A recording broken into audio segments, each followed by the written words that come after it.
All right, Detroit Lions laying 3 at the Chargers. This total 48.5. I don't have a best bet on this game, but I would I definitely do. lean the Lions here. Yeah, Brinson, that's what you're taking? See, I think you're scared off by the Lions going on the road to the Ravens as 3-point dogs, thinking they'd win, losing to the Ravens. Ravens Yeah, and the I've Chargers heard. are totally different teams.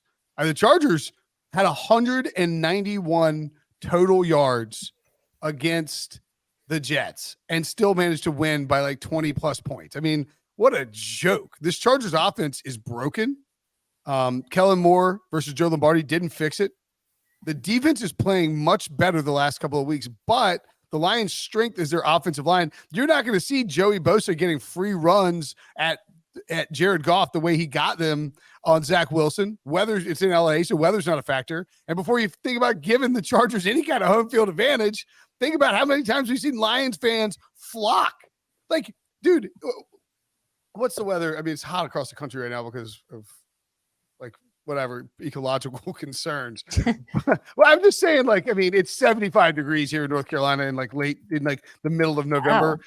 So yeah, I mean, like maybe don't, maybe I'm just saying it's going to be a high of 48 with wind in Detroit on Sunday. Would you rather be in 48-degree Detroit, raking the leaves, getting yelled at by your wife, or be out in Los Angeles watching Jared Goff and the Lions light up this Chargers pass defense that isn't that good?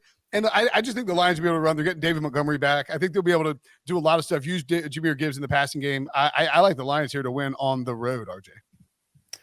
I like him too. I took him at 1.5. I thought that line was That's dumb. better. I think they have to be 3 here because the Chargers don't have a home field advantage. Detroit has the coaching advantage, and Detroit is the much better team overall. And they're likely to be healthier coming off a bye, especially the offensive line. Had a couple guards I think missed the last game were in question, and now those guys should be healthy. And David Montgomery should be healthy, which should help them have a more dynamic run game there. It's not all on Jahmyr Gibbs and Craig Reynolds. I think that's a big upgrade there.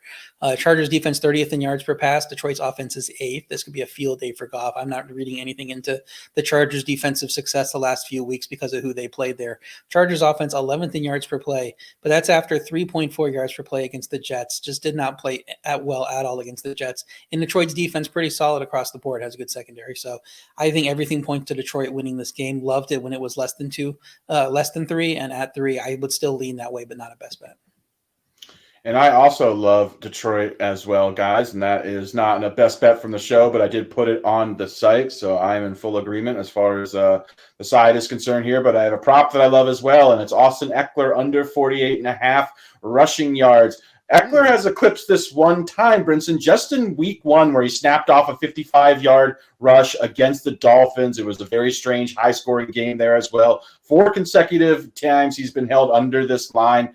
He's just really not running very well between the tackles. The Chargers' offensive line is not doing him a lot of favors. Frankly, Joshua Kelly is a better, I think, early down runner. Eckler being more utilized as a receiver where he absolutely thrives, being one of the more versatile players in the NFL. And then we have Detroit's defense, which ranks the top 3 in literally every single defensive rushing metric. So this is just a very tough matchup for Eckler, who's just not seeing a lot of volume and has not been very effective running the football. So I think this is a great spot to fade him. I also think with the injury to Joshua Palmer, we obviously know Mike Williams as well. They're really going to need to use Eckler in the passing game in order to move the football. So I just think they're going to see limited volume. And again, it's just a brutal matchup. I think this is a great spot to fade his rushing line. Lee McNeil, baby, he's a stud against the run. And by the way, let's not forget, you look at the game script here. Lions get a lead, and it's going to be dump off to Eckler left and right. They won't be running the football, so that is a good look for sure.